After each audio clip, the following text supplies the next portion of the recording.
The sky above Clearwater County, Montana had been perfectly quiet for most of that Tuesday night.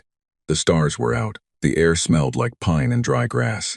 Old farmer Dale Hutchins had been sitting on his porch the way he always did when he could not sleep, drinking coffee that had gone cold an hour ago, watching nothing in particular. Then the sky cracked open.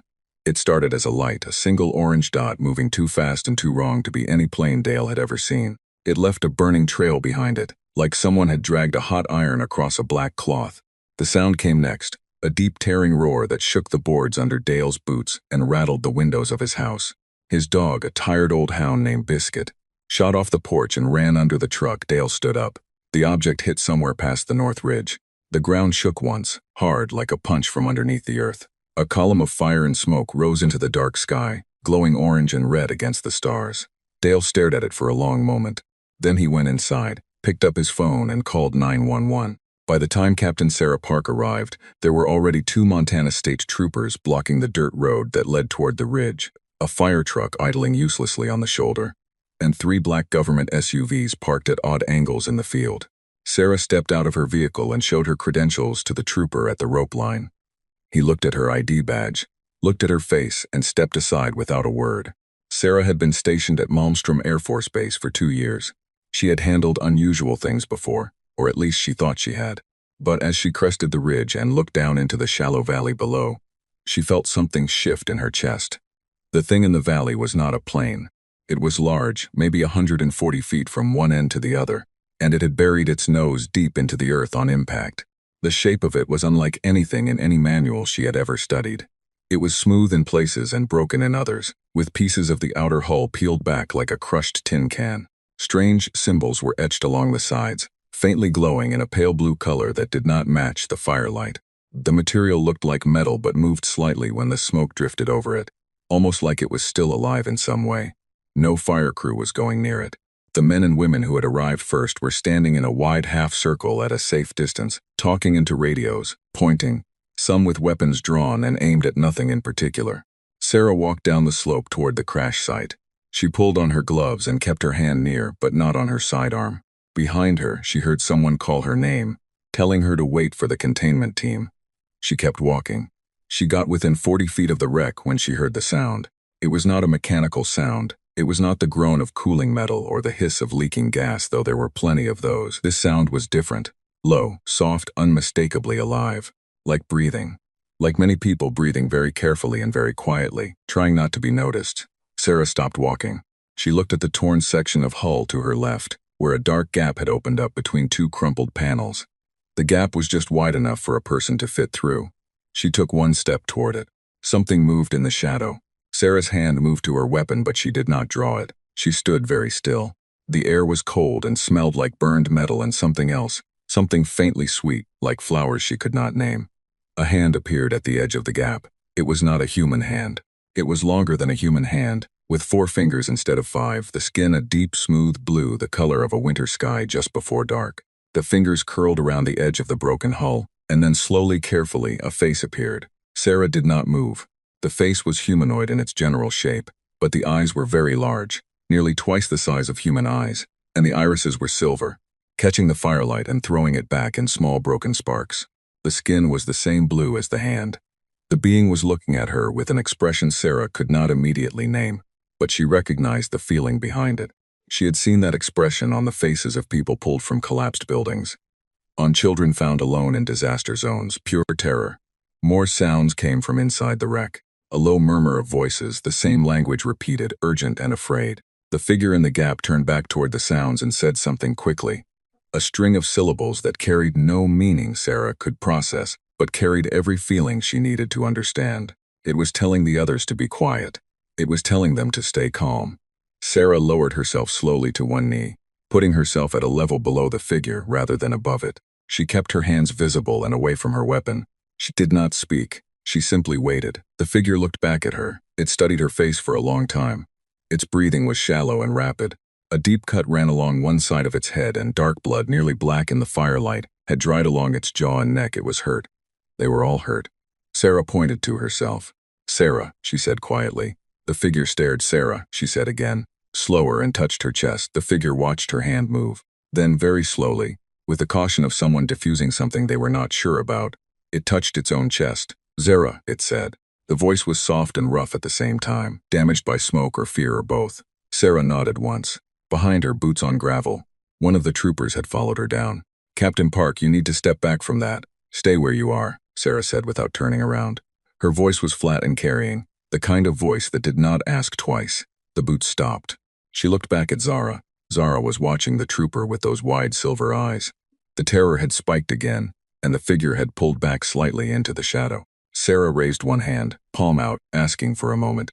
She turned just enough to look at the trooper over her shoulder. "Back up," she said. "All the way to the ridge. Tell the others not to approach. Nothing gets fired. Nobody moves without my word." The trooper opened his mouth. "I outrank you," Sarah said simply. "Move." The boots retreated. Sarah turned back to the wreck. Zara had not run. Zara was still there, watching Sarah with those silver eyes, trying to calculate something. Trust, maybe. The odds of it. Whether it was worth the risk. Then a smaller figure appeared beside Zara. This one was shorter, much shorter, clearly young. A child. The same blue skin, the same silver eyes, but rounder in the face and less guarded in the expression. The child looked at Sarah with open curiosity rather than fear. The way children sometimes look at the world before the world has had enough time to teach them to be afraid. The child looked at Sarah. Then the child reached out one small blue hand. Sarah felt something move in her throat. She reached out and took the child's hand carefully. The way you take the hand of something precious and breakable. The child's fingers were warm and wrapped around two of Sarah's fingers. It squeezed once. Zara made a sound, not a word exactly. Something between a word and a sharp exhale, like someone had pressed a wound and the pain had escaped through the mouth. Sarah looked up at Zara. "I'm not going to let anyone hurt them," she said. She knew Zara could not understand the words. She said them anyway. "Any of them, I promise." She pulled out her radio. She held it up so Zara could see it, then spoke into it calmly. "This is Captain Park at the crash site.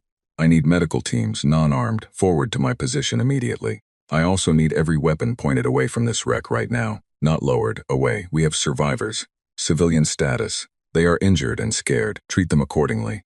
If anyone fires a weapon without my direct order, I will have them court-martialed before the sun comes up. Park out." There was a long silence on the radio. Then someone said, "Copy that, Captain." The child, Kale, had not let go of Sarah's fingers. Zara stepped forward slowly, out of the shadow and into the light. Standing fully upright, she was taller than Sarah by a head, slender and long-limbed, with a kind of quiet grace that the damage and the fear and the blood on her face could not completely take away. She said something. A full sentence this time, deliberate, looking directly into Sarah's eyes. Sarah shook her head gently to show she did not understand. Zara pointed upward, at the sky. Then she made a shape with her hands, a curved motion Sarah could not decipher. Then she pointed to the wreck, and to herself, and to Sarah, and then back to the sky. Sarah looked up at the sky. Then she looked back at Zara. Whatever they had run from was up there. Whatever had broken this ship and put blood on Zara's face and turned 47 people into refugees in the dirt of a Montana valley was still out there, somewhere in the dark between the stars. Sarah looked at Zara steadily. "Okay," she said. She did not know what was coming. She had no idea how large the thing coming was, how many ships, how much firepower, how complete the danger.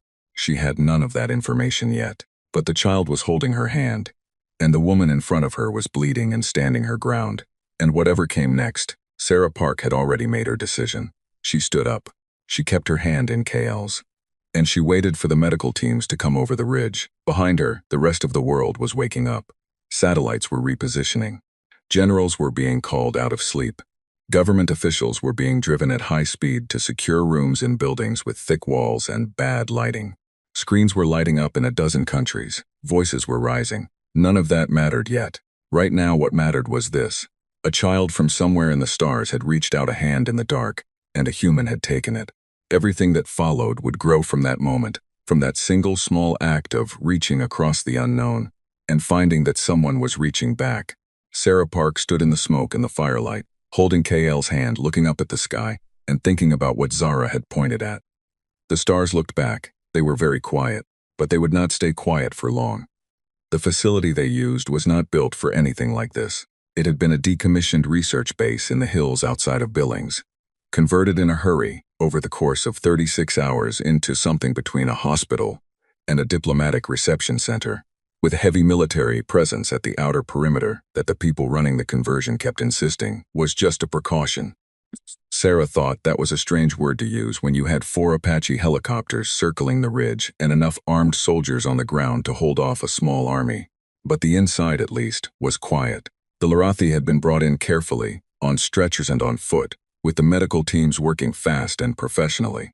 There had been one bad moment at the door when 2 soldiers had moved too quickly and a group of the refugees had panicked and backing against the wall. Voices were saying, someone in the back making a sound like a wounded animal. Sarah had stepped between the soldiers and the refugees and stood there with her arms out to each side like a gate until everyone calmed down. After that, the soldiers gave more space.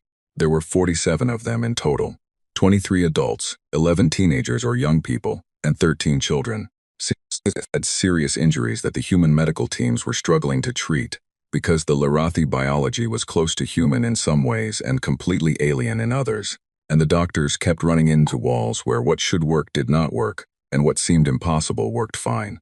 One of the older Larathi, a quiet male with a long scar across his collarbone, turned out to have enough knowledge of medicine for both species to act as a bridge. He and the lead surgeon communicated through gestures and drawings for most of the first day, producing results neither could have managed alone. Cale stayed close to Sarah. The boy followed her at a slight distance, never quite touching, but always within arm's reach. When Sarah sat down, Cale sat nearby. When she moved to another room, he appeared in the doorway 2 minutes later. Zara's noticed and watched this arrangement with an expression that Sarah was beginning to learn was the Larathi version of cautious acceptance. Dr. James Osei arrived on the second day. He came in from Heathrow on a military transport, carrying 3 bags and a bruise under one eye from walking into a doorframe at the airport because he had been reading on his phone instead of watching where he was going. He was tall and broad-shouldered, with reading glasses pushed up on his forehead and a habit of talking very fast when he was excited about something. He had spent 15 years studying theoretical xenolinguistics, which had always been considered a somewhat eccentric field for an academic to spend his life in, and he was now possibly the most important person on the planet. He shook Sarah's hand at the entrance and said, "Tell me everything," before she had even spoken his name. She told him everything. He listened with his eyes moving fast, the way some people's eyes move when they are sorting and filing information in real time. By the time she finished, he had already pulled out a battered notebook and was writing things in a shorthand she could not read. "The translation device," he said. "Can I see it?" The Larathi had brought very little off the ship before it became too dangerous to go back inside. A few personal items, some medical supplies they had grabbed in the chaos, and one device that looked like a flat oval stone about the size of a large hand, smooth and dark gray, with small raised symbols along one edge. Zara had been holding on to it. She had not offered it to anyone. James was taken to meet Zara. Sarah watched from a careful distance as he approached. He moved slowly, and he had left his notebook in his bag. He sat down on the floor several feet away from Zara, crossing his legs, making himself smaller. He reached into his shirt pocket and took out a small piece of wrapped candy, the kind he always carried. He looked at it, then set it on the floor between them and slid it slightly toward her. Not demanding, just offering. Zara looked at the candy. She looked at James. Then she reached out and picked it up. James smiled. He pointed at himself. "James, it took 4 days. 4 days of careful, patient work. James sitting with the translation device for hours at a time, building a bridge word by word, sound by sound. The device was extraordinary. It seemed to learn actively, adjusting and updating its model of the new language every few hours, making connections, flagging patterns. James said it was the most sophisticated linguistic tool he had ever touched, and that whoever had built it understood language in ways that human science had not caught up with yet. On the 5th day, he and Zara had their first real conversation. Sarah was in the room. She watched Zara's face as she began to talk, really talk, for the first time since the crash. Watched the tension in the tall blue figure shift and change as the words came out and were understood. As the weight of holding the whole story inside with no way to share it finally began to lift.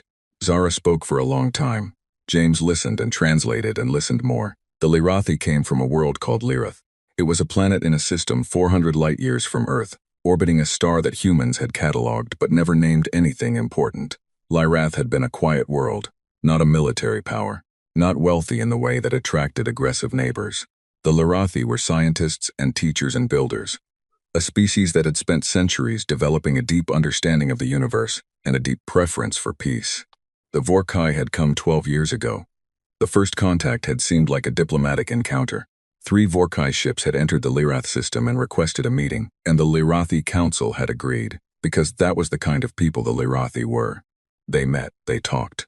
The Vorkai had very specific demands, resources and territory, and a certain number of Lyrathi to serve on Vorkai ships as technical workers. The Lyrathi said no. The Vorkai came back with 1,000 ships. Zara paused here. Her large silver eyes moved to the window and stayed there for a moment. James did not rush her. Sarah did not move. Zara said that Lyrath burned for 3 days. She said it very simply. The way people sometimes say the worst things in the simplest words, because the simple words are the only ones that do not break apart when you try to use them. The survivors, a small number who had been away from the planet on a research vessel, had run. They had been running for years, moving between uninhabited systems, never staying anywhere long enough to be tracked. They had been heading toward a sanctuary world, a place they had heard existed at the far edge of a neutral region, when their navigation system failed catastrophically and their engines damaged beyond repair, sent them tumbling through several uncharted jump points. They had not chosen Earth. They had not known Earth existed. They had simply fallen out of the sky in the only direction gravity would take them. And they had been lucky enough to hit a planet with an atmosphere and soft enough ground. Zara looked at Sarah when James finished translating this last part. She said something directly. James translated. She says she is sorry for bringing this trouble to your world. She says she knows what the Vorkai do to anyone who stands between them and what they want. She says you should send them away before the Vorkai find the crash signal. Sarah looked at Zara. She said, "Tell her we're not sending them away." James translated. Zara stared at Sarah for a long time. Then she said something else. "She wants to know why," James said. Sarah thought about it. "Because Kale held my hand," she said. "And because it's the right thing to do, tell her that." James translated. Zara looked down at her own hands for a moment. Then she nodded, very slowly, a gesture they had learned the Lyrathi used the same way humans did. The political storm was already building. Sarah had sat through 2 video conferences that day, with people in suits and uniforms, who used phrases like calculated risk assessment, and diplomatic liability, and strategic exposure. Someone at the 3rd conference, a man from a think tank whose name Sarah had already forgotten, said clearly that the most sensible course of action was to move the refugees to a neutral orbital platform and negotiate their status with whoever came looking for them. He called it a measured approach. Sarah called it throwing people away. She said that in the conference precisely and clearly, looking directly into the camera. There was a silence. Someone else on the call cleared their throat. The next morning, President Amara Diallo held a closed session with the United Earth Council. Sarah was not in that room. She sat outside in a corridor with James and Kale, who was eating a piece of plain bread and watching the humans walk back and forth with the focused attention of someone learning a new species. Sarah drank bad coffee. James read. The corridor was too bright and smelled like floor cleaner. After 2 hours and 11 minutes, the door opened. President Diallo walked out. She was a small woman with a large presence, the kind of person whose stillness made the air around her feel organized. She looked at Sarah, then she looked at Kale. "The council has voted," she said. "The Lyrathi are under Earth's protection. Full diplomatic status, non-negotiable." Sarah let out a breath she had not known she was holding.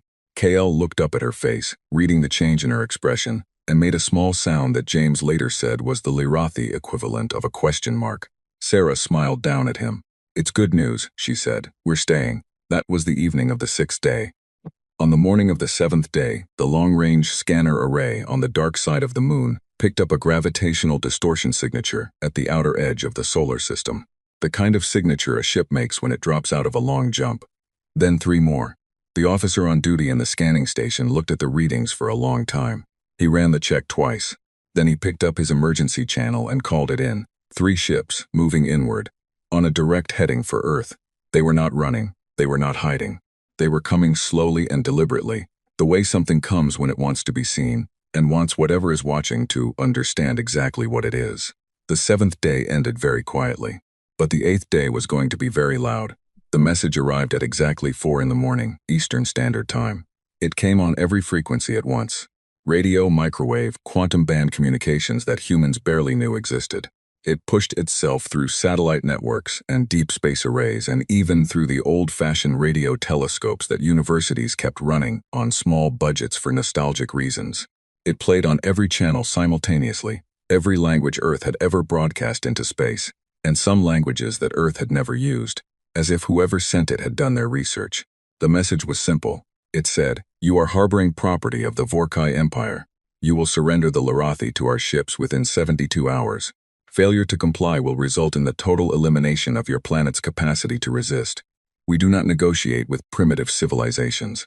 We do not grant extensions. You have 72 hours." That was it. No name, no greeting, no offer of any alternative. Just the flat, clean statement of it, delivered with the complete confidence of something that had said the same words many times before, and had never once been told no. Sarah heard the message played back at the emergency briefing 2 hours later. She sat in a room full of generals and admirals and government officials and watched their faces while they listened. Some of them went pale. Some of them went very still in the way that people go still when they are afraid but do not want to show it. One man near the back of the room, a senior defense analyst, pressed both hands flat on the table in front of him as if he needed something solid to hold on to. When it finished, the room was quiet for a moment. Then everyone started talking at once. The United Earth Council convened its emergency session 4 hours after the message arrived. It was the largest joint meeting of planetary leadership in human history, conducted by secure video link, because there was no time to put everyone in the same physical room. Heads of state and defense ministers and military commanders from every nation on Earth were on the screens, and the noise of it, even filtered through protocol and translation software, was enormous. Admiral Chen Wei stood at the front of the main briefing room in Geneva and waited for the noise to settle. He was a compact man in his late 50s, with close-cropped gray hair, and the kind of face that had spent decades learning to give nothing away. He had commanded Earth's combined space defense fleet for 6 years. He had been preparing for something like this for most of his career, in the abstract way that military commanders prepare for things they hope will never become specific. He waited until the room was quiet. Then he spoke. He said that as of this moment, Earth had 3 functional space-capable warships in operational condition, 2 more in various states of repair at the orbital dockyard, 4 deep space defense platforms on the lunar surface, 12 orbital weapons platforms, and a significant network of satellite-based weapons systems that had originally been designed for planetary defense against asteroid threats, but could be repurposed in theory. He said in theory because no one had actually tested them against anything that shot back. He showed the council the long-range scans of the 3 Vorkai ships. Each one was larger than any human vessel by a factor of roughly 8. The energy signatures coming off their drive systems were enormous. The weapons profiles that the scanning arrays had managed to capture in the brief window before the ships began using some kind of interference fields were, he said without exaggerating, significantly beyond current human countermeasures. Someone on one of the screens asked directly, "Can we beat them?" Chen Wei said he did not believe 3 Vorkai ships would be everything they sent. He said that based on what the Larathi had shared about Vorkai military doctrine, the initial ships were almost certainly a demanding force, sent to deliver the ultimatum and confirm the target. If Earth refused, the follow-up would be much larger. The someone asked again, "Can we beat them?" Chen Wei said, "Not with what we have right now, no." The noise came back, louder this time. Sarah sat through it. She watched the screens. She watched the faces of people calculating, balancing, running the mathematics of survival against the mathematics of conscience. She had done some of that math herself in the past 48 hours, and she knew what the numbers looked like. She also knew that numbers did not tell the whole story, because numbers did not account for what it meant to look a child in the eye and tell them they were being handed over. James was sitting next to her. He leaned close and said quietly, "Some of them are going to vote to give them up." "I know," Sarah said. "What do we do if they do?" Sarah looked at the screens. "Make a lot of noise," she said. But President Diallo spoke before the vote was called. She stood up from her position at the head of the council table and the screens in front of her, and she did not use any notes. She spoke for 11 minutes. Sarah later read the transcript 3 times. The argument Diallo made was not complicated. She said that humanity had a history that contained many moments where one group of people had been handed over to another group because it seemed easier or safer or more rational than standing in the way. She said that every one of those moments was now remembered as a failure, sometimes a small failure and sometimes a catastrophic one, but always a failure. She said that Earth's identity as a civilization was not built from its technology or its military capacity. It was built from what it chose to do when the choice was hard. She said that if they surrendered the Larathi to save themselves, they would survive. But something would be lost that could not be replaced, and they would spend the rest of their existence knowing exactly what they had chosen and what it cost. She said she was not willing to make that choice. She called the vote. It was not unanimous. 14 members of the council voted to surrender the refugees. Sarah noted their names. She did not plan to do anything with the list. She just noted them. The rest voted to stand. President Diallo authorized military preparations immediately. Admiral Chen Wei left the room at a near run, which was the fastest Sarah had ever seen him move. Emergency production orders went out to every shipyard and manufacturing facility in the orbital network. Defense platforms were brought online. The satellite weapon systems were pulled out of their testing modes and configured for active combat operation. Reserve pilots were recalled. Every military unit in every branch of every nation began its specific piece of what the General Staff was already calling Operation Standing Ground. In the facility in Billings, Zara heard the vote result through James. She stood very still when he finished translating. Then she turned to the other Lirathi and spoke to them in her own language, fast and clearly.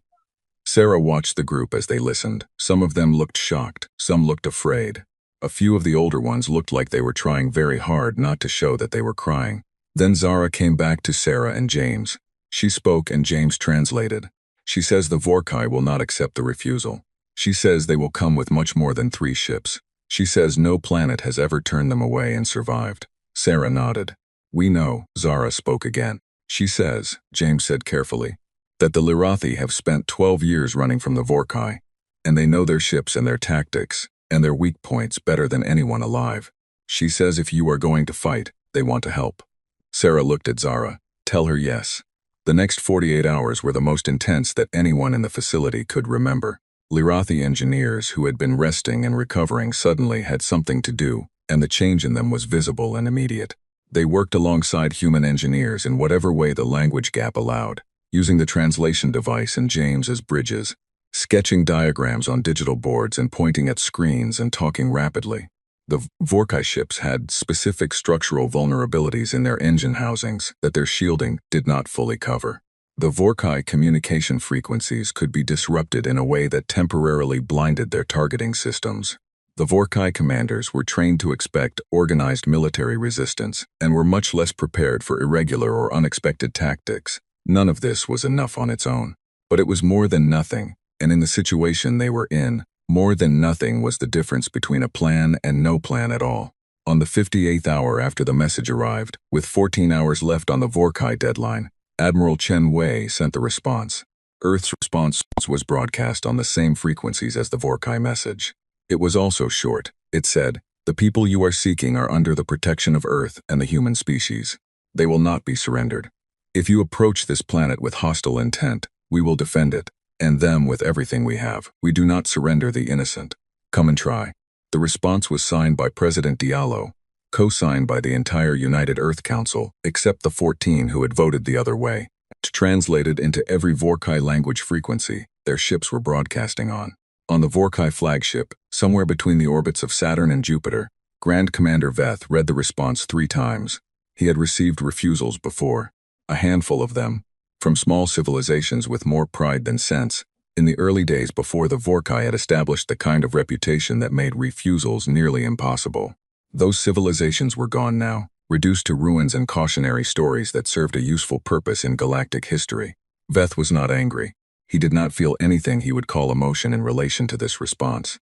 He simply adjusted his calculations, sent new signals back to the home fleet, and requested additional ships. What came back was not 3 ships worth of additional forces. What came back was 9 more. 12 Vorkai warships began their final approach toward Earth, moving slowly, deliberately, the way a door closes when someone very large and very certain is pushing it. On Earth's orbital defense network, every screen lit up at once. Sarah stood in the main command room in Geneva and watched the dots on the display move. 12 of them, each one massive, each one a weapon system pointed at the planet she was standing on. She looked at the display for a long time. Then she looked at the window. Outside it was a clear European morning, cold and bright, and the sky was the same blue it had always been. She thought about KL. She thought about Zara standing in the firelight with blood on her face and nowhere left to run. She straightened her shoulders. The countdown at the corner of the tactical display read 11 hours and 44 minutes. They had work to do. The first Vorkai ship crossed the orbital defense threshold at 9 in the morning. No warning shot, no final demand, no ceremony. They came in formation. 12 ships spread in a wide crescent pattern, their hulls dark gray and enormous, moving with the slow confidence of things that had never been stopped.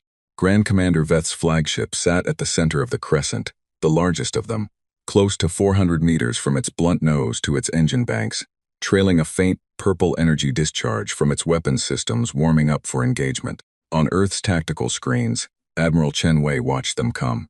He had 3 functional warships and the rest of his plan had to work, because the warships alone would not be enough. He had told himself this many times in the past 40 hours. Not enough had become his mantra, the pressure he pushed against every time he wanted to hesitate. Not enough was not the same as nothing, and nothing was not what he had. He opened the tactical channel. All stations, we are now at full combat status. Orbital platforms, you have weapons free on my mark. Satellite network, confirm targeting is live. Lunar defense array, begin final warm-up sequence. All pilots, your briefings are final. No changes. He paused. This is what we trained for. Do your jobs. Chen out. The first shot came from the Vorkai fleet. It was a directed energy weapon, a beam of concentrated plasma the color of a bruise, aimed at the primary orbital weapons platform above the Pacific. The platform's shielding held for 3 seconds, which was 2 more than the engineers had promised. And then it did not hold anymore. The platform erupted in a silent bloom of white light. Chen Wei did not flinch. He had already factored this into the plan. Mark, he said. The satellite network opened up. Humans had spent decades putting things in orbit. Communication satellites, weather satellites, scientific observation platforms, debris tracking systems, solar array systems. When the Planetary Defense Agency had begun its quiet work of converting some of that infrastructure into a weapons network, it had done so without advertising the fact. And the result was a web of firing positions that the Vorkai scanners had not fully mapped. 237 separate systems opened fire simultaneously, aimed at the approach vectors the Lyrathi engineers had identified as the shield weak points on the flanks of the Vorkai formation.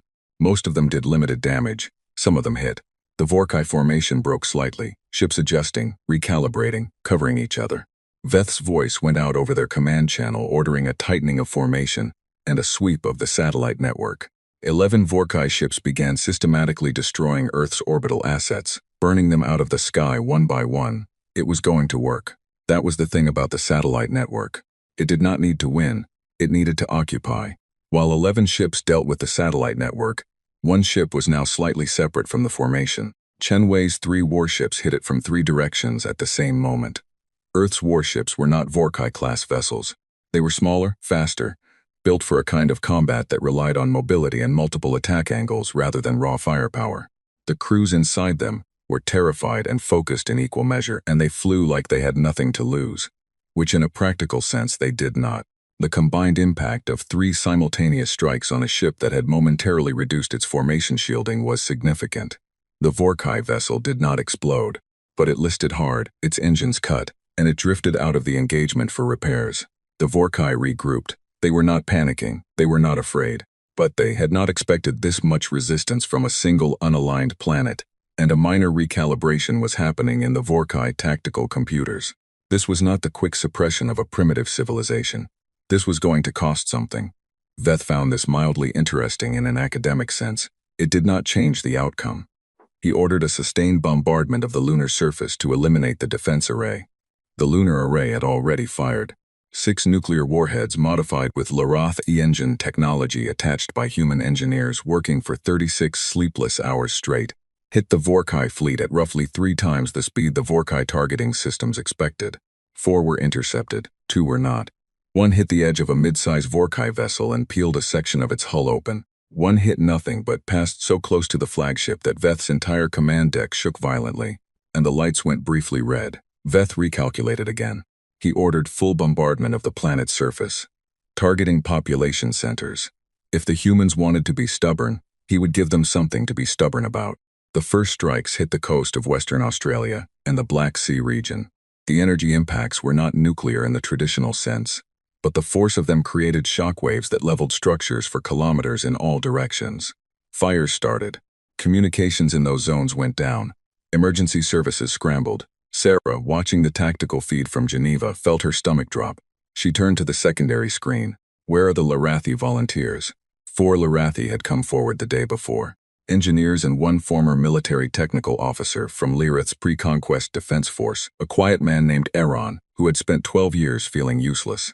They had been placed with the crews of Earth's 2 repaired secondary ships, serving as tactical advisors, walking the crews through Vorkai weakness patterns in real time, using James's translation device on a live channel. "Terran's ship is moving," someone behind Sarah said. On the screen, the secondary Earth ship designated Task Unit 3 was doing something unusual. Instead of engaging directly, it was moving along an approach vector that Aaron had suggested, a curved path that kept it below the horizontal firing plane of 3 Vorkai ships at once, using the orbital geometry, the way a small fish uses the shadow under a rock. The Vorkai targeting computers tracked it but kept losing it in the gravitational interference generated by their own ships clustered together. Task Unit 3 reached the position Aaron had marked. It fired one focused burst at an angle that no human tactician would have tried. Too oblique, too specific, aimed at nothing a human weapons specialist would have identified as a target.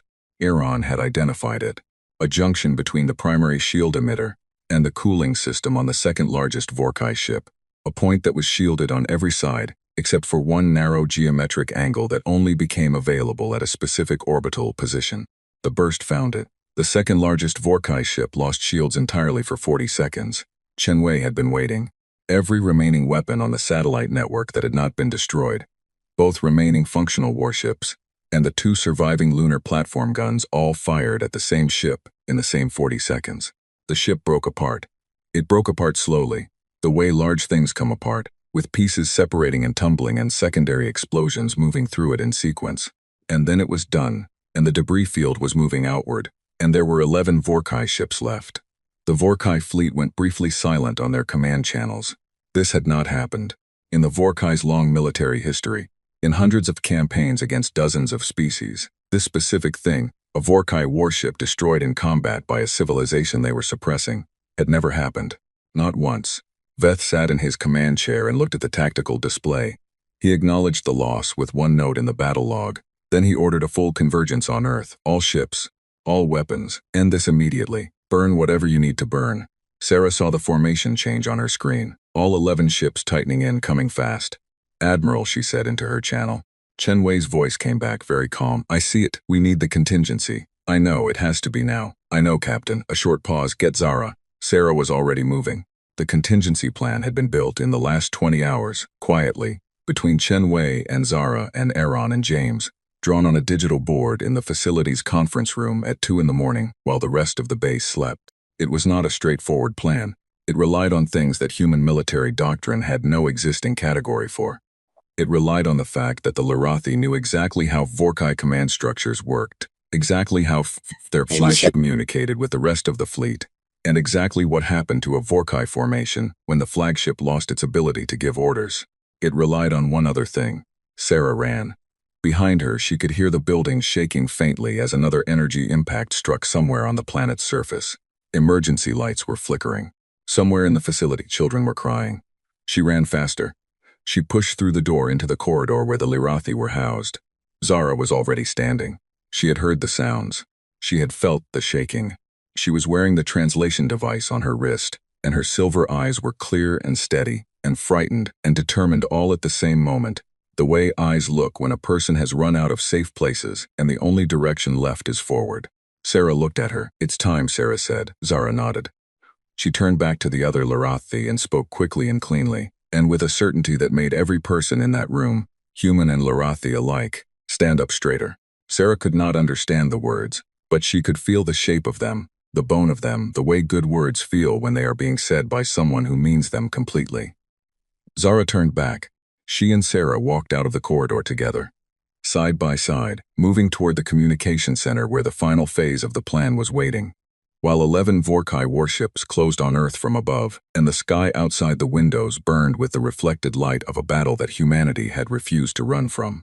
The trap was ready. All they needed to do now was spring it. The plan depended on a lie, not a complicated lie. A focused one, used like a tool, aimed at a very specific weakness in the Vorkai command structure that Zara and Aaron had spent years quietly cataloging while running for their lives through the dark between the stars. The Vorkai fleet operated on a strict command hierarchy. Every order came from the flagship. Every tactical decision filtered down through Grand Commander Veth's channel.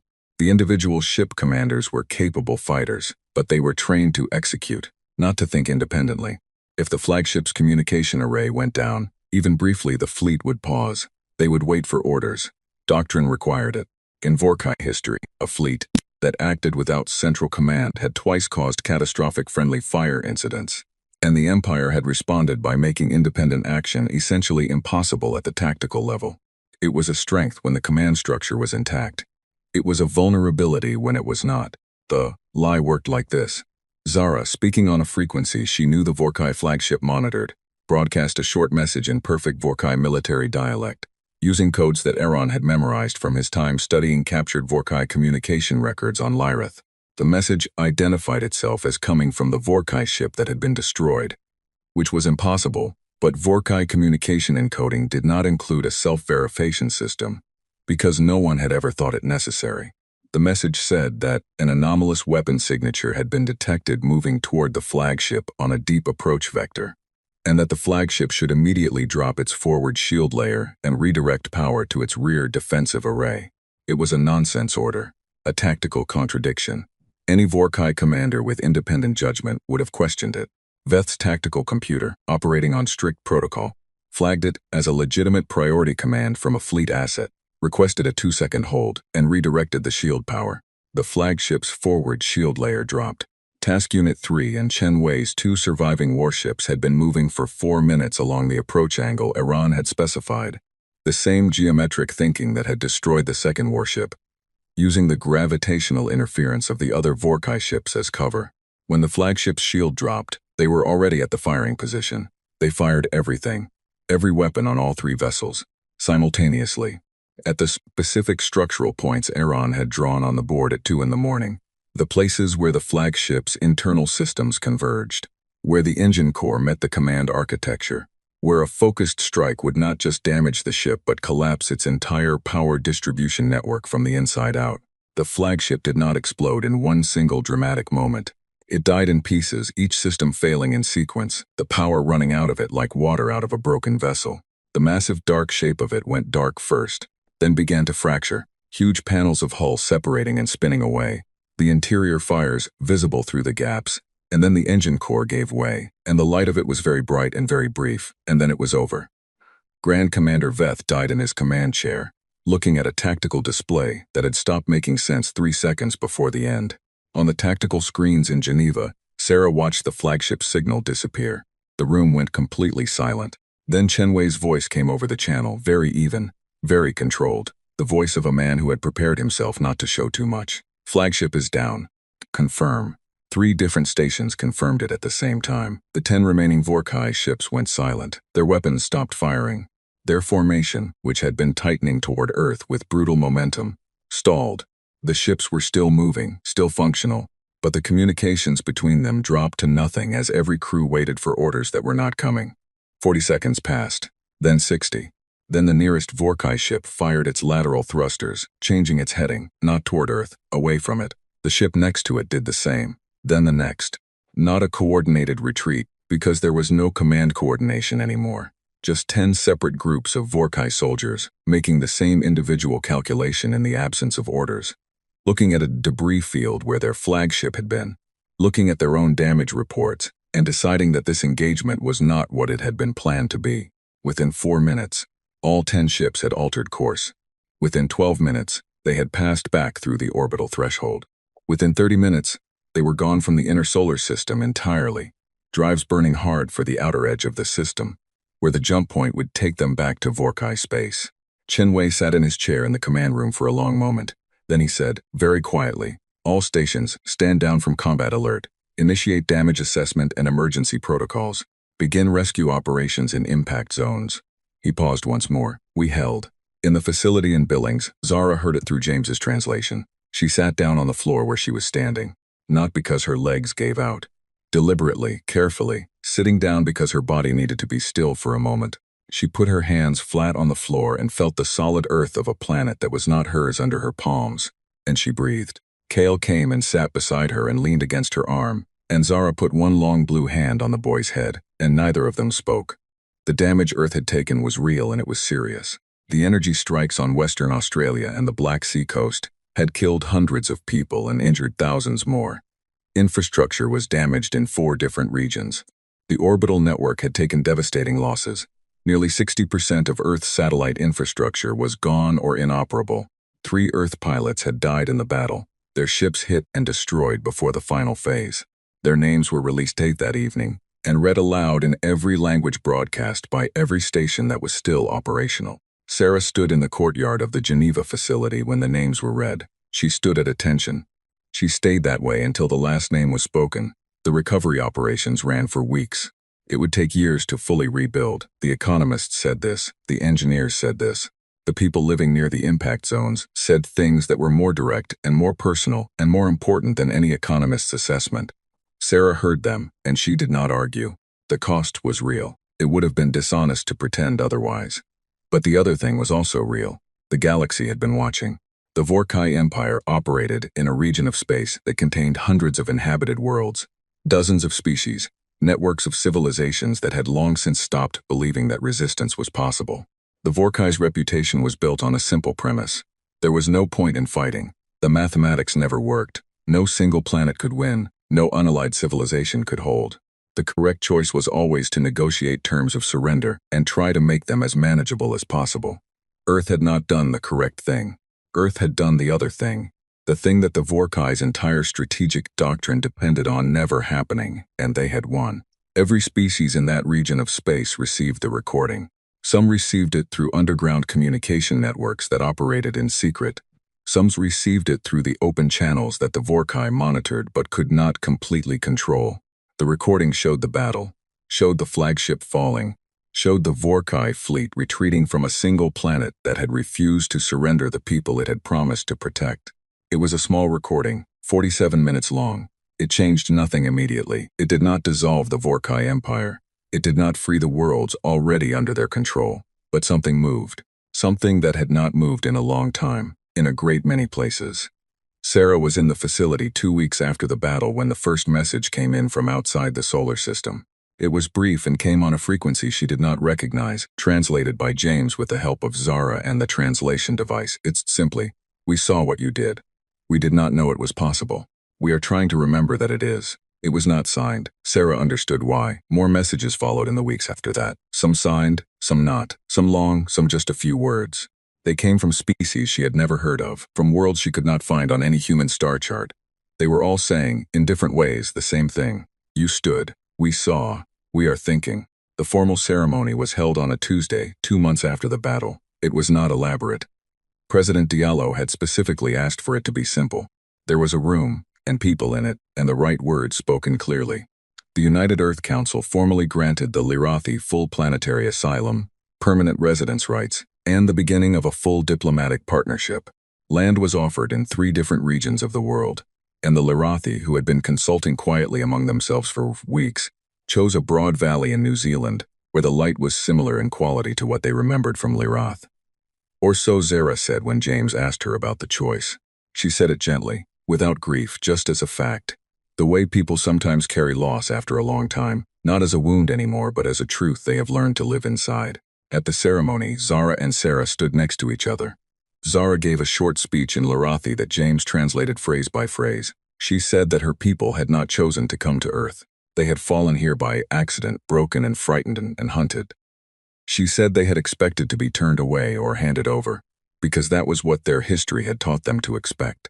She said that what Earth had done instead was something she did not have a word for in her language, and she had been thinking about it for 2 months, and she still did not have a word for it, and she thought that was right, because some things should not be made small enough to fit in a word. The room was quiet when James finished translating, then Sarah spoke. She said that what Zara called something she could not name, humans called a lot of different things: justice, decency, solidarity. She said that for her personally it had not been a complicated decision, because a child had held her hand in the dark and that had been enough. She said that she hoped it was always enough. She said she thought it should be. After the ceremony, Sarah found Cale in the courtyard outside. He was standing with his face tipped up toward the sky, the way he had been doing more and more in the weeks since the battle, now with curiosity rather than fear. The New Zealand afternoon was warm, and the sky was the clear, clean blue it gets when the air is cold and fresh. Sarah stood next to him and looked up. She thought about the messages still coming in from across the galaxy. She thought about Zara's valley and the light that reminded the Lirathi of home. She thought about Aaron, who had spent 12 years feeling useless, and had in the end been more useful than almost anyone.